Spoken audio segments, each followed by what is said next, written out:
बल्दी नज़्म नस्क और TRS party के वर्किंग सदर के तारक रामाराव यानी केटीआर ने सदर मजलिस अज़दीन ओवैसी एमपी पर फायरिंग वाक़े की शदीद मज़म्मत की।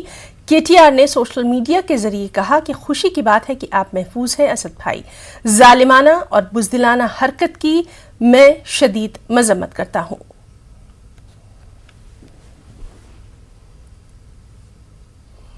अज़दीन ओवैसी पर हमले में मुलव्विस सचिन और शुभम की हिंदू सेना ने सताइश कर डाली है।